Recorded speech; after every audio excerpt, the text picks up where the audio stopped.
Assalamualaikum dan salam sejahtera. Buletin Pahang edisi petang 25 Julai 2021 bersama saya Fansurina Abdullah. Perbadanan Kemajuan Bukit Fraser PKBF kini bersedia menerima pelancong pada bila-bila masa kerana telah berjaya mewujudkan imuniti kelompok apabila lebih 90% penduduk di kawasan pusat peranginan itu telah lengkap menerima kedua-dua dos suntikan vaksin COVID-19 mereka. Pemangku Pengurus Besar PKBF, Encik Kamarudin Ibrahim berkata, sehingga kini seramai 313 penduduk yang layak menerima vaksin telah berbuat demikian pada program pemberian vaksin yang diadakan di Pusat Pemberian Vaksin PPV di Kompleks Sukan Bukit Fraser di Raub semalam.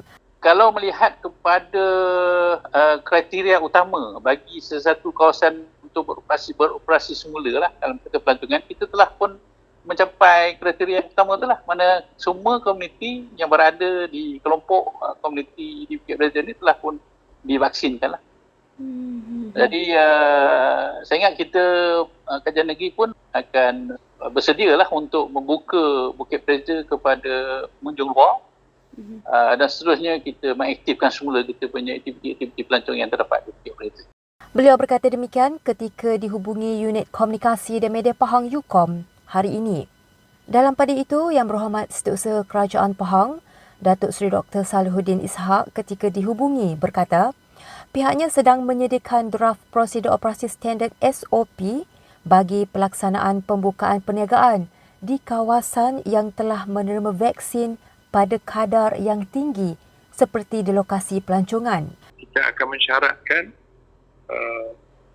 tempat-tempat tumpuan awam seperti restoran, hotel, pusat-pusat ibadat dan sebagainya dikeluarkan sijil vaksinasi jika seluruh warga kerjanya telah divaksinkan. Ini memberikan keyakinan kepada masyarakat bila mereka mengunjungi tempat-tempat tersebut.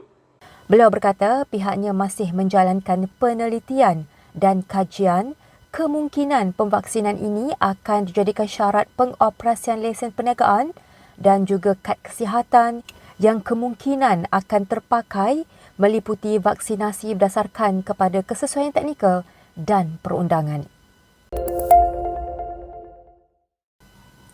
Kerajaan Pahang menjalankan perbincangan bersama pihak pengurusan air Pahang PAIP bagi menyelesaikan isu air yang melibatkan kawasan sekitar Felda Sungai Retang di Jerantut. Pengerusi Jawatankuasa Hal Ehwal Felda, Koperasi Usahawan dan Hal Ehwal Pengguna Negeri Pahang, Yang Berhormat Datuk Haji Nazri Ngah berkata, pihak kerajaan negeri memandang serius permasalahan terbabit khususnya berkaitan kebajikan masyarakat setempat. Beliau berkata demikian ketika dihubungi Unit Komunikasi dan Media Pahang UKOM di sini.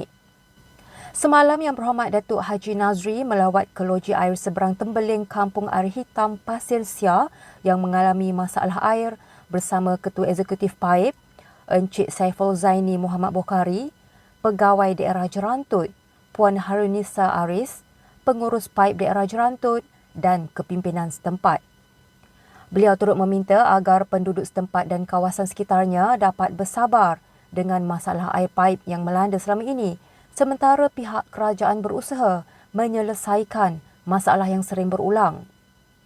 Pada mesyuarat ketiga Penggal Ketiga Dewan Negeri Pahang ke-14 pada tahun lalu, Yang Amat Berhormat Menteri Besar Pahang, Datuk Seri Haji Warosti Wak Ismail telah memperuntukkan RM200,000 bagi memasang pam galak di loji rawatan air LRA seberang Tembeling bagi mengepam air ke kawasan sekitar.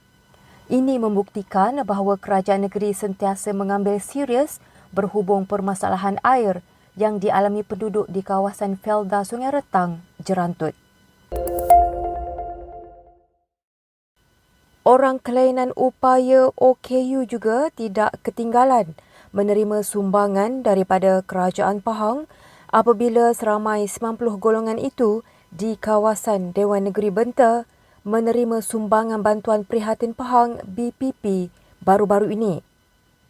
Sumbangan berkenaan disampaikan oleh Pengerusi Jawatankuasa Pertanian, Industri Asas Tani dan Bioteknologi Negeri Pahang Yang Berhormat Datuk Seri Inseni Haji Muhammad Sofi Tan Sri Abdul Razak.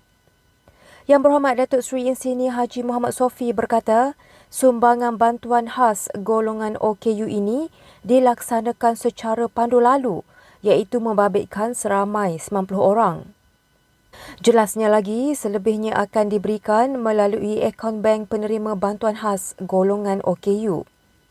Beliau dalam pada itu berharap bantuan ini sedikit sebanyak dapat membantu golongan ini dalam menghadapi pandemik COVID-19 pada ketika ini.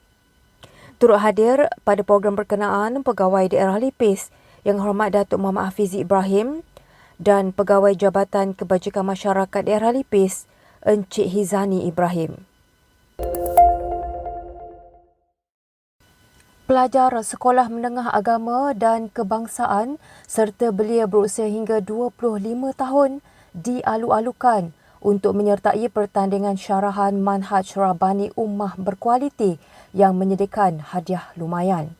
Pengerusi Jawatankuasa Hal Ehwal Agama Islam dan Pendidikan Negeri Pahang Yang Berhormat Datuk Seri Said Ibrahim Said Ahmad berkata, pertandingan syarahan Manhaj Rabbani Ummah berkualiti ini diadakan sempena sambutan Ma'al Hijrah peringkat Negeri Pahang tahun ini. Beliau berkata program kelolaan bahagian dakwah Jabatan Agama Islam Pahang Jaib yang turut mendapat sokongan Yang Amat Berhormat Menteri Besar Pahang ini dibuka untuk pendaftaran bermula 19 Julai lalu hingga 4 Ogos depan. Dua kategori yang dipertandingkan ialah kategori remaja umur 13 hingga 17 tahun dan kategori belia umur 18 hingga 25 tahun yang menyediakan hadiah RM3,000 bagi tempat pertama, RM2,000 bagi tempat kedua, RM1,000 tempat ketiga dan 5 hadiah sagu hati bernilai RM500. Dalam pada itu, Yang Berhormat Datuk Seri Said Ibrahim berharap agar program berkenaan mendapat sambutan yang menggalakkan daripada pelajar dan belia dalam mencungkil bakat yang ada dalam diri masing-masing. Katanya, terkurung di rumah tidak bermaksud tidak boleh melakukan perkara-perkara yang bermanfaat, tetapi teruslah mencari ilmu dan mencungkil serta mengasah bakat yang ada untuk kebaikan bersama. Sekian Buletin Pahang edisi petang bersama Unit Komunikasi dan Media Pahang. Ikuti Pahang Media di Facebook, Instagram, YouTube dan Twitter.